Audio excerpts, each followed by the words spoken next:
infrastructure bill to filibustering to vaccines. I speak exclusively with United States Congressman and House Majority Whip Jim Clyburn for this edition of Quintin's Close-Ups. And if you haven't already, subscribe to my YouTube channel and like Quintin's Close-Ups on Facebook. Congressman Jim Clyburn, welcome back to the award-winning Quintin's Close-Ups. Thank you very much for having me back. Oh, I appreciate it. I know that you are extremely busy. So let me jump right into it. You said this recently, quote, about the State of the Union that President Biden just delivered last Wednesday. President Biden wasted no time during his first 100 days. He has led a remarkable response, that is, to the COVID-19 pandemic, giving relief to Americans. I look forward to continuing to work with the Biden-Harris administration to move our country towards the promise of a more perfect union. President Biden campaigned on his experience in Washington and the ability to unify the country. But let me ask you this, Congressman, why has he, up until this point, been not able to pass a bipartisan legislation? Simply because the Republican Senate is refusing to go along. Republicans in the House are refusing to cooperate. We passed this American Rescue Plan with not a single Republican vote. It didn't get a vote out of the Senate, but 60% of the Republicans who are voters say they like the plan.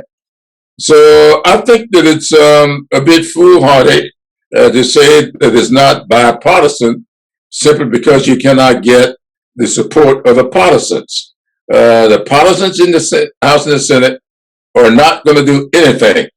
Not for this president. They didn't do it for Barack Obama. They ain't going to do it for any other Democrat. So we just have to do it for the American people. And the Republicans out there support this plan. How do you do this and support the Americans with their plans that they just supported? Well, you just do it. Let's face it. I'm sitting in the Congress today simply because Lyndon Johnson just did it. He got Republican supporters, but he didn't get any Southerners. And that's where the big problem was. So I don't know that we ought to worry about what's on the other side. Let's decide what needs to be done, and let's do it, and not worry about whether or not people agree. Well, let me ask you this. What exactly has President Biden done in his first 100 days? Well, check it. I don't know that we have ever seen this kind of positive attitude on the part of the public. Many of us, this is the best we've seen since the first year of Barack Obama. I don't know that you've seen a deeper hole for a person to get out of than we saw with COVID-19. And this president has done everything he said he was going to do. Plus, he said he would have 100 million vaccinations in the first 100 days. He reached 200 million. So that's doing twice what he said he was going to do. He said he was going to pass this rescue plan. He passed it. And we see job creation growing. We see attitudes, positive attitudes on the side, on the part of the public, improving. He's doing it. Now, I just got off an earlier meeting this morning with restaurant owners down there in Charleston. Right. They are ecstatic about the rescue plan that the president has put forward for them. And I think you'll find that happening all over. Now let me turn to the Americans' Jobs Plans. You said this, quote, the American Jobs Plan will build America back better. If implemented, we will see a resurgence in our economy, a renewal among our people, and a better America, that is, for each and every one of us. This is what we need and what Joe Biden, that is, promised. Would you be in favor of increasing the SALT cap? Yes, but I think we ought to do it in a way that is not haphazard, to make sure the kind of communities and the people needed. We don't, if you're making $100 million a year, why do you need salt? A lot of people do need state and local taxes abated, but not everybody. Now, in this plan, you say will build jobs. What kind of jobs? Well, if you look at the plan calls for infrastructure jobs. And how do you define infrastructure? If you're building roads and bridges, you're putting people to work. If you're doing water and sewage, you're putting people to work. If you're doing broadband, which I think is an integral part of this, you're putting people to work. In fact, these are the kinds of jobs. In healthcare delivery, you're putting people to work. And I saw one expert say that, expert opinion, 13 million new jobs will be created by this plan. Now, can you explain why only 5% of the bill is actually going towards infrastructure? Well, it all depends how you define infrastructure. Much more than 5% are going to infrastructure as I define infrastructure. In fact, $100 billion of this plan goes for broadband. And now, broadband is not traditional infrastructure. But I want you to tell me how you can have effective delivery of healthcare without telemedicine and telehealth. How can you put the kids back to school if you aren't renovating those schools and bringing those HVAC systems up to par? All of that's infrastructure. Traditional infrastructure? No. But the kind of infrastructure we've got to have going forward. I remind you, when the Transcontinental Railroad was put in by Abraham Lincoln in the 1860s, we didn't have railroads as infrastructure. Now railroads are infrastructure. When you had the interstate highway back in the 1950s by Eisenhower, interstate highway was not infrastructure. It is now infrastructure. So infrastructure tomorrow is not what infrastructure was yesterday. Well, let me ask you this. If in 15 years and if broadband is still a thing of the past, will Americans still pay for it? Well, this plan pays out over 15 years. You'll be finished paying for it in 15 years. It's built out over 8 years, paid for over 15. So after 15 years, we'll have something else to be paying for. Now, does this 5.7% in the infrastructure bill cause hyperinflation? I don't know. I'm not an economist. I'll let the economists figure that out. Now, you talked earlier about obviously the kids getting back to school. Tell me, why are all children not in school learning this far out in the vaccination program? Well, because we got adults done first. We just got the first approval now for 12 to 15-year-olds. And I'm concerned about whether or not vaccination is going to be good for those under 12. I don't know. I'm going to let the experts figure that out. I know a little bit about politics, not much about medicine. Now, let me go back to the infrastructure bill. I forgot to ask you this, Congressman. How could you all put no high-speed rail in the infrastructure bill? Well, I'm not sure it's not in there. Rail is in there. You can decide what the speed is going to be. Let me continue on school, obviously schools and housing. Let me ask you this. Are those really local government problems? Yes, they're local people problems. If you're going to have schools, I tell people often, I've never seen the president go to anybody's school board meeting. In the school board meetings, those are local issues. Schools have always been local issues. Too much local for me, because I live in the South and I know what the South has done to schools. I would much rather we nationalize schools a little more than we have. So they're all local issues, but they are national concerns. Well, then, isn't housing a private sector's job to actually build? Well, so is so much else that we're doing. I think it's always private sector. When we bail out the banks, that was government bailing out the private sector.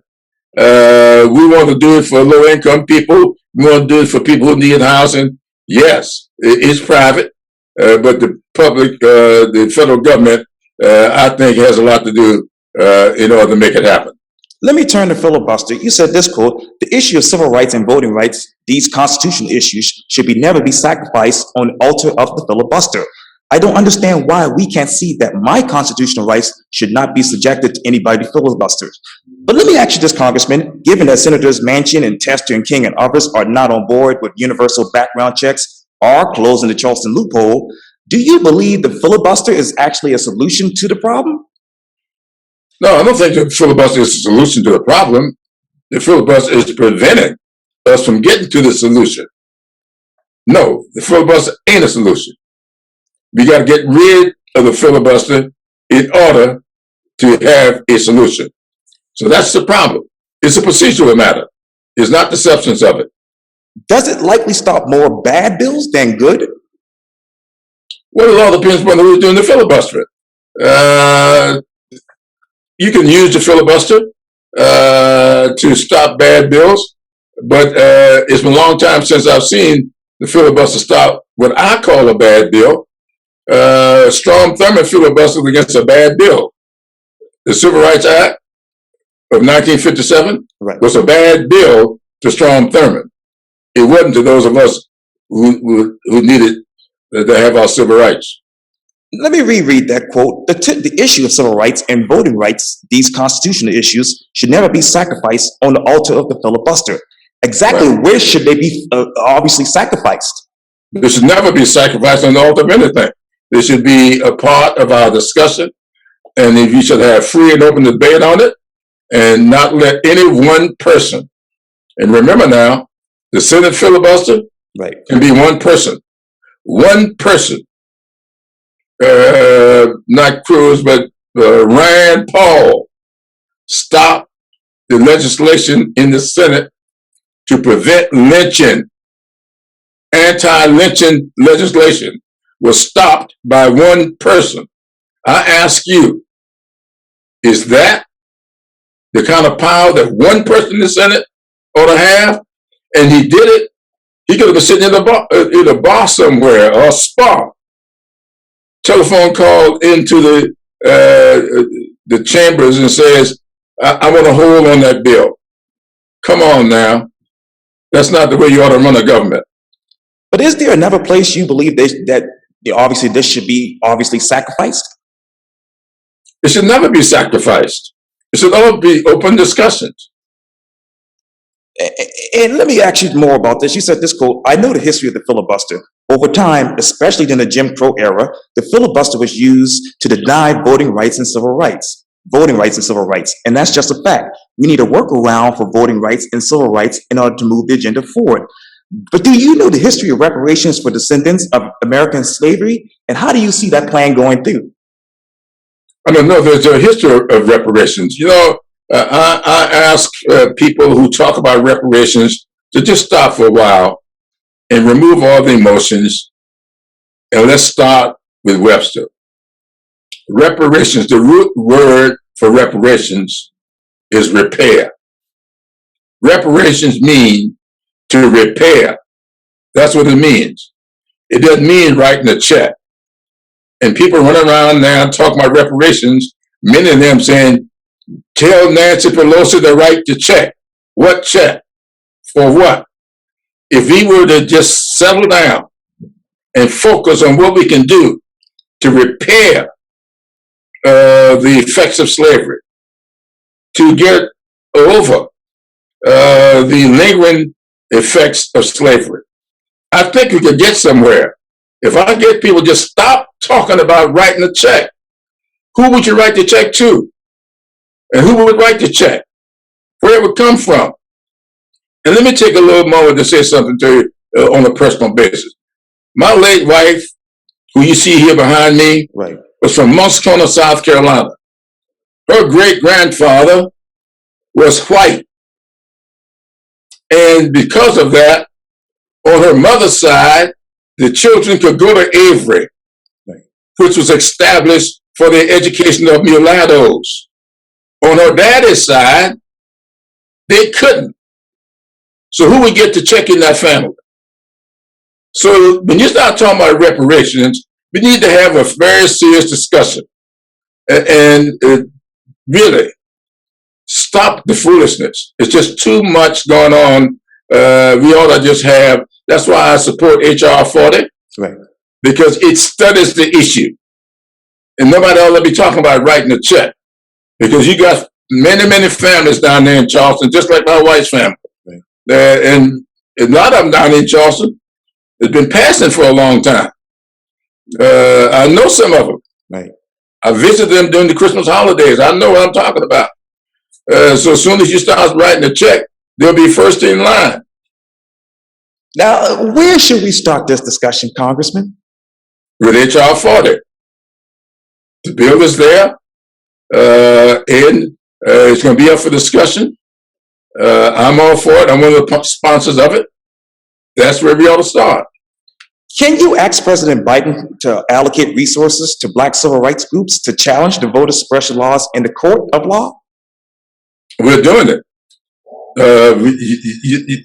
You don't need allocation from the federal government to do it. We're doing that.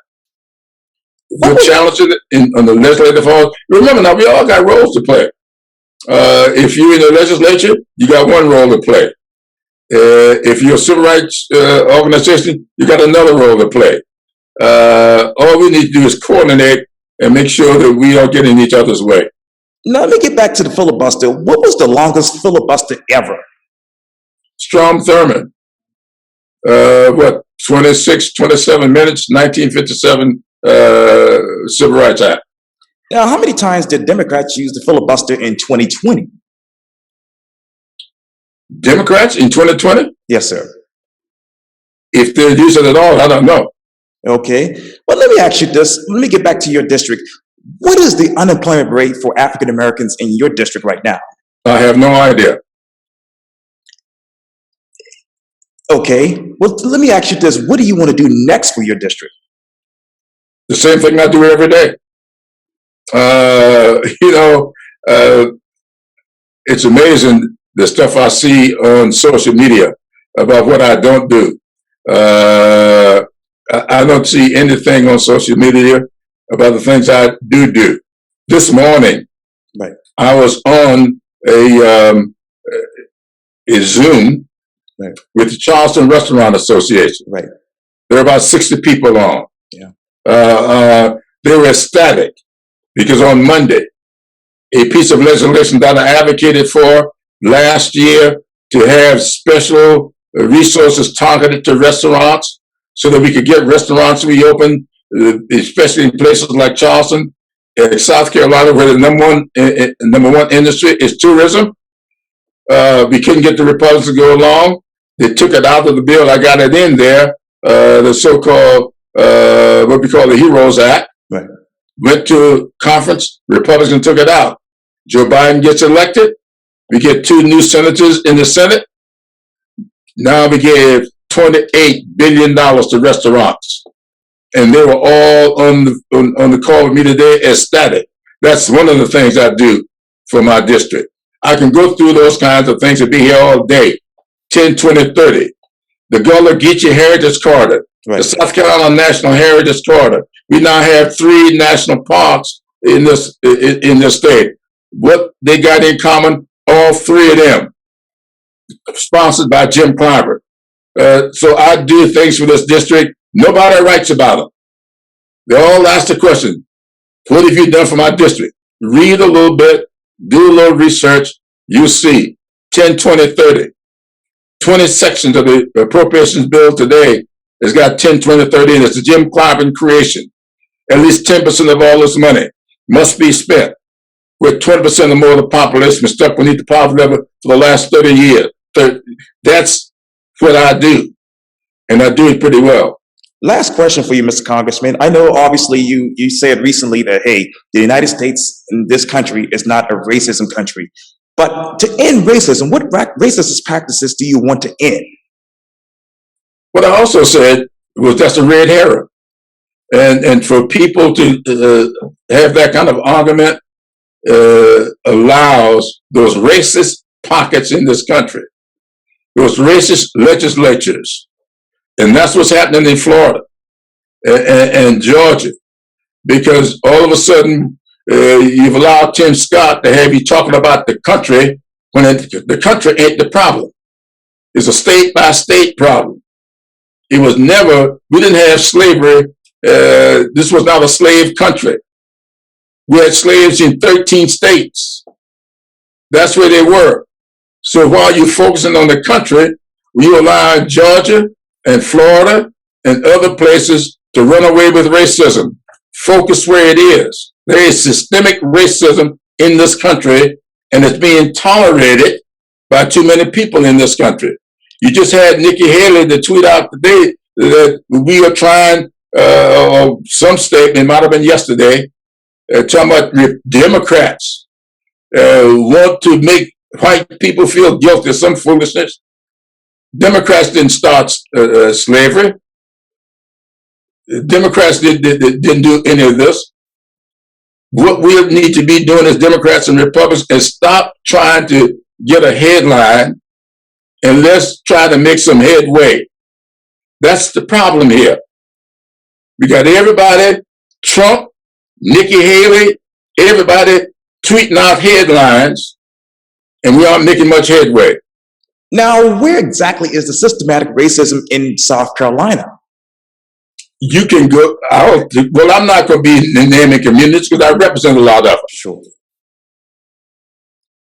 And one last thing, Congressman, obviously you see the numbers that people have been vaccinated here in this country. How many people have actually been vaccinated in your particular congressional district, that is?